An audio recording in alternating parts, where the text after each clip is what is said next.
Good morning students, welcome back you all in Shivaji Group of Institutions online classes. Students, before starting our today's class, let's take 1 minute relax. Okay, so take this position and close your eyes and start inhale and exhale process. Okay, start. Inhale, exhale. Inhale, exhale. Inhale, exhale. Inhale, exhale. Inhale, exhale. Students, now open your eyes and get back to your position. Students, this is your first period and this is your Hindi literature period. Okay, so take out your Hindi literature book, which is should be Hindi Pathmala. Okay, so students, now you are ready. So students, अब हम आज पढ़ेंगे पाठ 6 अब कीचड़ में कमल के अभ्यास कार्य का मिलान करेंगे. ठीक है, आपने पिछली कक्षा में ये चैप्टर पढ़ लिया था. मैंने आपको बताया था कि कमल की क्या विशेषता होती है. ठीक है, और कमल के अन्य नाम क्या है, कमल का अलग अलग तरह से हम कैसे प्रयोग करते हैं, ये सब हमने सीखा था ना. और कमल के जीवन से हमने क्या सीखा था, हमने सीखा था कि व्यक्ति चाहे कितनी छोटी या गंदी जगह में जन्मा हो, किंतु यदि वह अच्छा बनना चाहता है, वह अपने कार्य अच्छे रखता है, तो वह क्या पाता है, सदैव सम्मान पाता है और उसको कोई भी आगे बढ़ने से रोक नहीं सकता है. ठीक है, तो ऐसे जो प्रश्न उत्तर थे हम लोगों ने प्रश्न उत्तर भी किए थे. पहला प्रश्न पूछा गया था भारतवर्ष का राष्ट्रीय फूल कौन सा है, तो भारतवर्ष का राष्ट्रीय फूल कमल है. कमल का जन्म कहाँ होता है, कमल का जन्म कीचड़ में होता है. फिर पूछा गया था कमल की पत्तियां कैसी होती है, तो कमल की पत्तियां गोल थाली के आकार की होती है.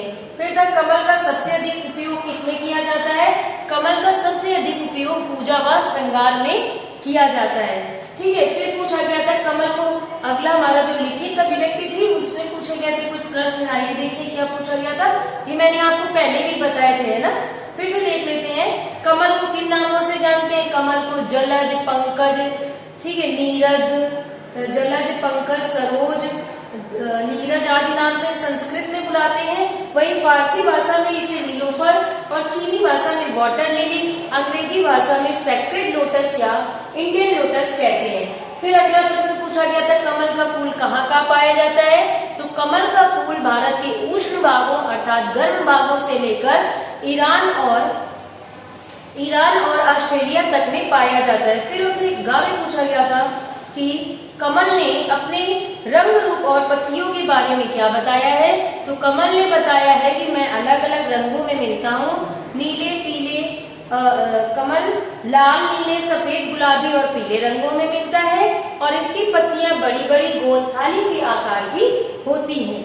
फिर हम पूछा गया था घा में कमल के क्या क्या उपयोग है, कमल का प्रयोग हम पूजा में करते हैं, कमल का उपयोग हम श्रृंगार में भी करते हैं और कमल का हम साज श्रृंगार में, मतलब जो मैंने पहले बताया साज श्रृंगार में उपयोग किया जाता है. अब हम बच्चों आगे बढ़ते हैं. इसी पेज में हमारा अभ्यास कार्य दिया गया है. दूसरा अभ्यास कार्य पड़ा है सही और गलत का चुनाव करना है. सही गलत का चुनाव करना है और आपको सही के सामने सा और गलत के सामने गा लिखना है. यहाँ पर हम देखते हैं कितने वाक्य दिए गए हैं. यहाँ पर हमको 5 वाक्य दिए गए हैं. आपको इन 5 वाक्यों को पढ़ना है और आपने किया ही होगा क्योंकि मैंने आपको ये होमवर्क से दिया था.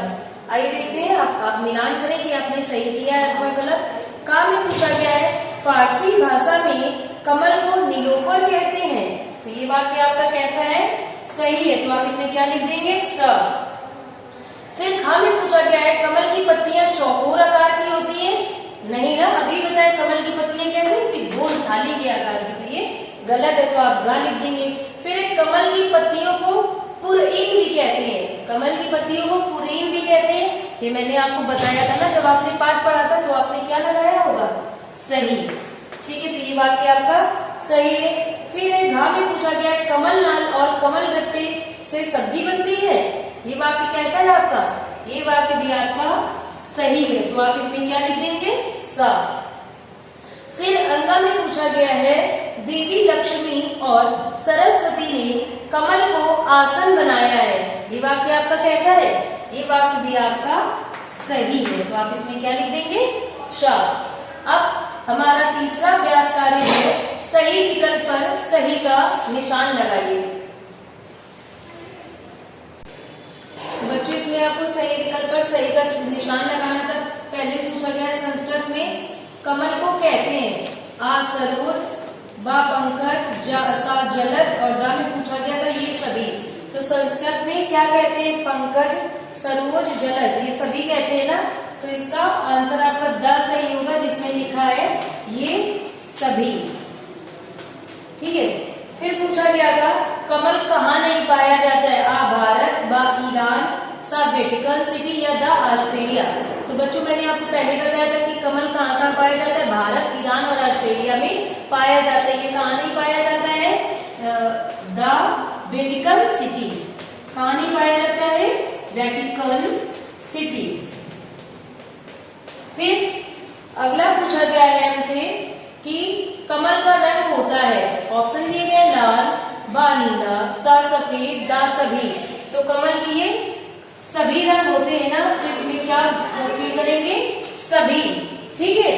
और इसमें इसका जो ऑप्शन है वो है सा, बा का सा ऑप्शन है वेटिकन सिटी। फिर घा में पूछा गया है कमल के बीज सूखने पर हो जाते हैं आ काले, बा भूरे, सा नीले या दा पीले। तो कमल के बीज मैंने बताया था कैसे हो जाते हैं सूखने पर? काले। तो कमल में इसका प्रयोग भी हम अलग अलग तरह से करते हैं। ठीक है। तो बच्चों पहला ऑप्शन था द ये सभी, खा का द वेटिकन सिटी, गा में द सभी और जो हमारा अंतिम वाक्य है घा उसका उत्तर आ सही है काले। अब हम आगे बढ़ते हैं। आगे बढ़ने में हमारा जो है वो है भाषा की बात, पेज नंबर 45। अब अभी तक किसमें कर रहे थे? पेज नंबर 45 में। अब है भाषा की बात। भाषा की बात में पहले दिया गया है विलोम शब्दों का मिलान कीजिए। विलोम शब्द क्या होते हैं? उल्टे अर्थ वाले शब्द विलोम शब्द होते हैं। जैसे पहला आपका दिया गया है यहाँ पर दोस्त। दोस्त का विलोम क्या बनाया गया है? दुश्मन। तो उत्पन्न, उत्पन्न का मतलब होता है सृजन यानी उगना, तो उत्पन्न का क्या हो जाएगा? समाप्त। ठीक है। उत्पन्न का अर्थ जन्म और उसका अपोजिट हो जाएगा नष्ट अर्थात समाप्त। फिर तीसरा है सुंदरता। सुंदरता का क्या हो जाएगा? कुरूपता। तो आप इसे किसे मैच कर देंगे? कुरूपता से। फिर है खुशी। खुशी का क्या हो जाएगा? दुख। ठीक है। तो खुशी को आप दुख से मैच कर देंगे। फिर है खिलना। खिलना को आप किससे मैच कर देंगे? मुरझाना से। ठीक है बच्चों। अब हम आगे बढ़ते हैं और आगे हमारा अभ्यास कार्य पेज नंबर 46 में है और उसमें दिया गया है दूसरा अभ्यास कार्य दिया गया है पहले समझिए और फिर लिखिए। तो बच्चों आइए अब हम देखते हैं इसमें हमें क्या करना था। ठीक है।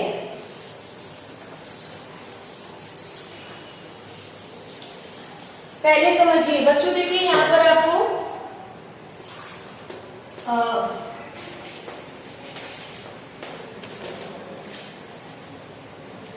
यहाँ पर आपको क्या करना है? तो पहले समझिए। इसका जो अभ्यास कार्य का नाम है उसका नाम है पहले समझिए। ठीक है। फिर लिखिए।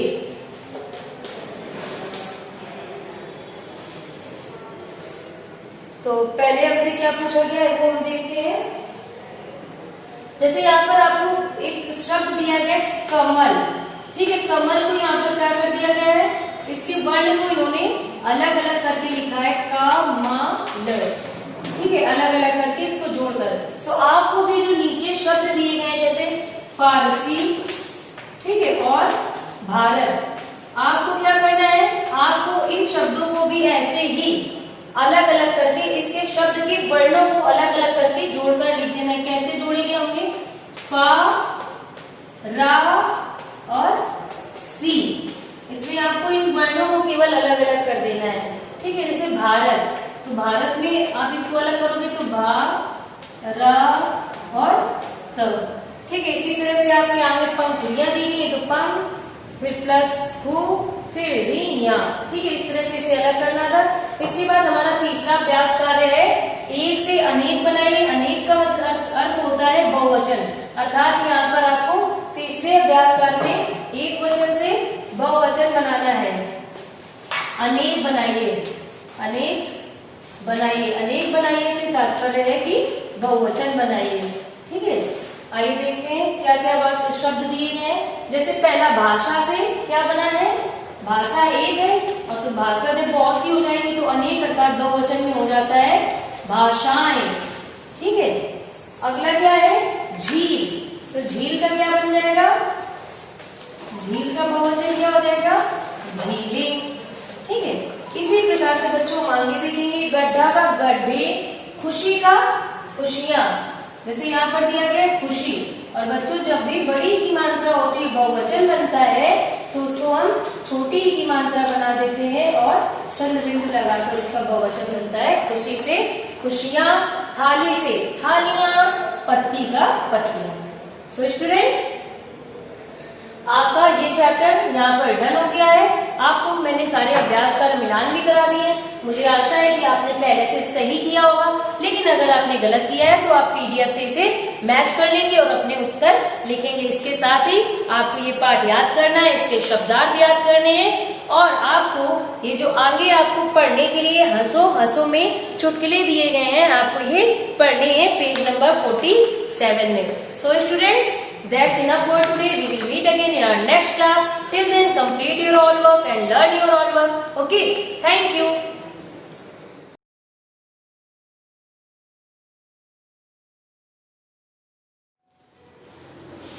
Good morning students. I welcome to you all Shivaji Group of Institutions online classes.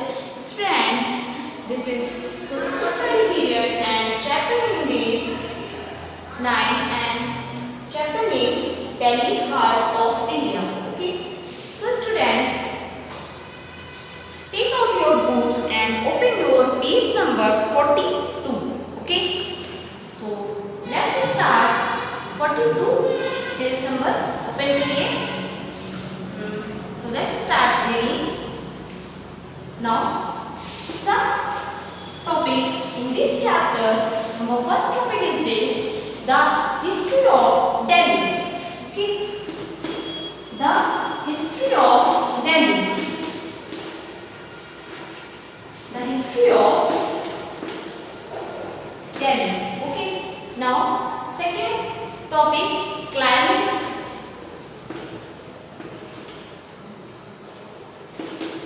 Climate, important cities, important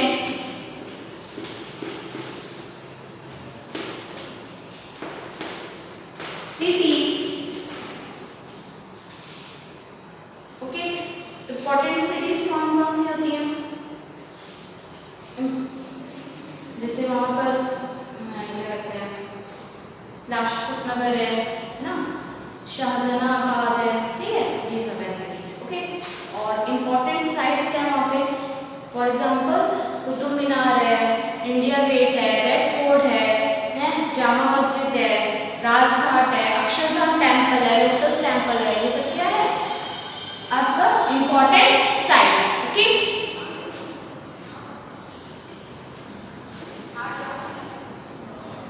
important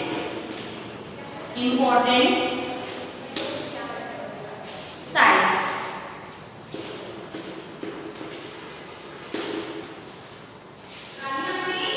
Important sites. Okay.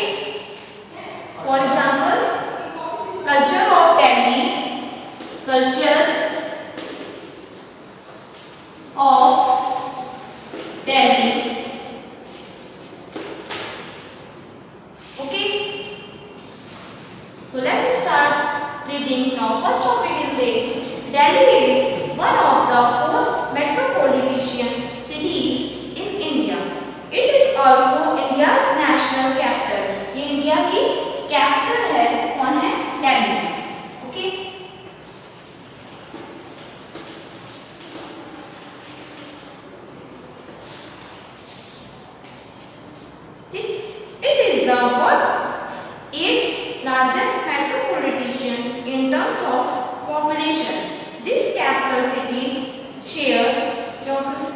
boundaries with Uttar Pradesh in the east and Haryana on the other three sides.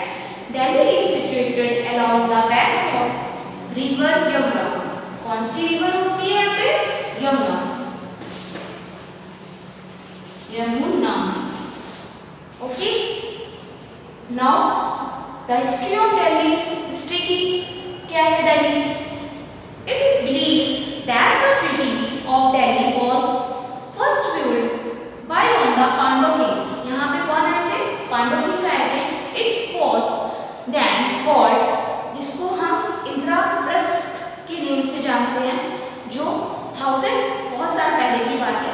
1000 of years later, a king called Shahjahan rebuilt the cities and the name is शाहनजाबाद, जिसको किस name से हम लोग जानते हैं? शाहनजाबाद के नाम से जानते हैं. ओके.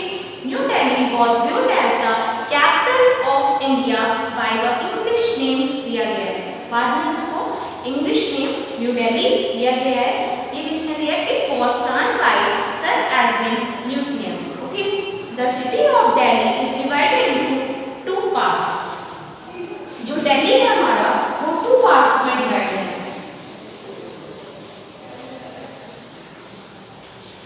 ओके. कौन कौन से पार्ट्स है? ओल्ड दिल्ली और न्यू दिल्ली.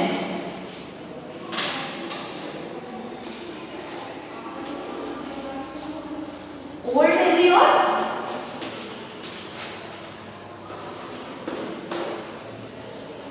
ओल्ड दिल्ली और न्यू दिल्ली. ओके. 2 पार्ट्स में हमारा दिल्ली डिवाइड है. पुरानी दिल्ली है और एक नई दिल्ली है. Okay.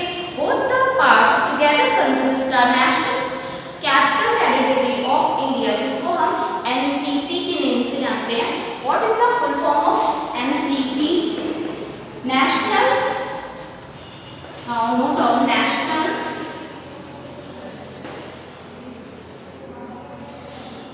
constitute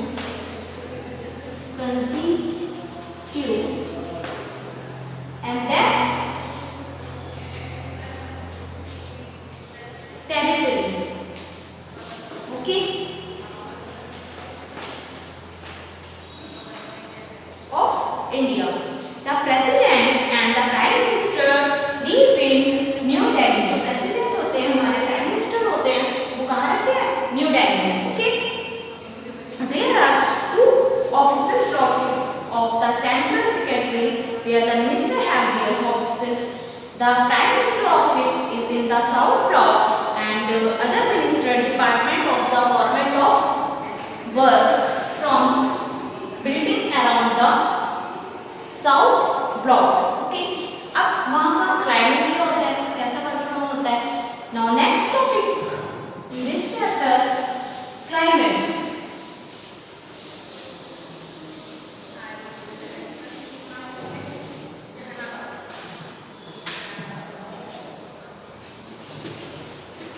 Climate. Delhi experiences extreme type of climate. In winter it is very cold and in summer it is very hot. Okay. Low is hot, dry winds which blow during the summer months in Delhi. It receives moderate rainfall between July to August.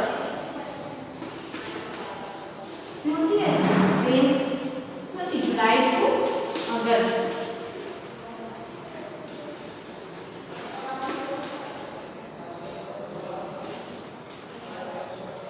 Okay. Important sites. ठीक है. Delhi has many monuments, places, palaces, forts, temples, जो भी होते हैं. ठीक है. For example, first is Qutub Minar. Qutub Minar is the world's tallest bricks minaret. Qutb-ud-Din Aibak, built in the 12th century. Now next topic, Qutub Minar. Qutub Minar, Qutb-ud-Din, ये किसने बनाया?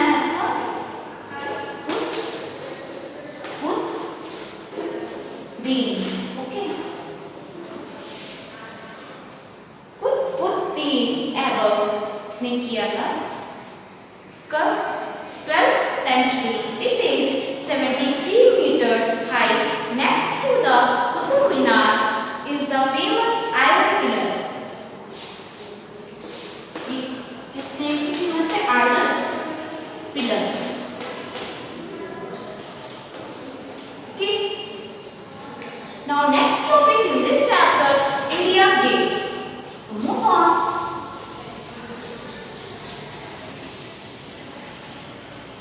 India Gate. So student, see here, we picture this India Gate. Okay. India Gate is the national monument of India. It was designed by Sir Edwin Lutyens. Now next is India Gate.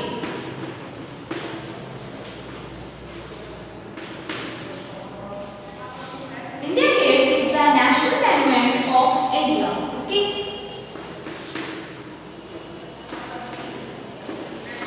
There is a national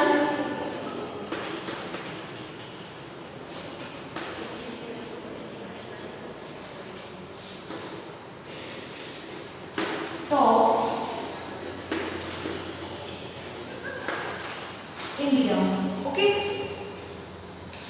It was designed by Sir Edwin Lutyens. It was built in 1931 में ये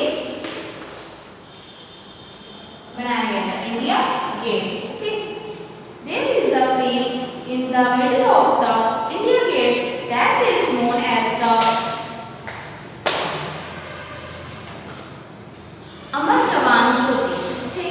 Which burns all the time in memory of the soldiers who sacrificed with lives for our country. Okay. So student, complete this chapter. Note down homework. Revise chapter 9 on page number 42 then 42 then 43. Okay, and find out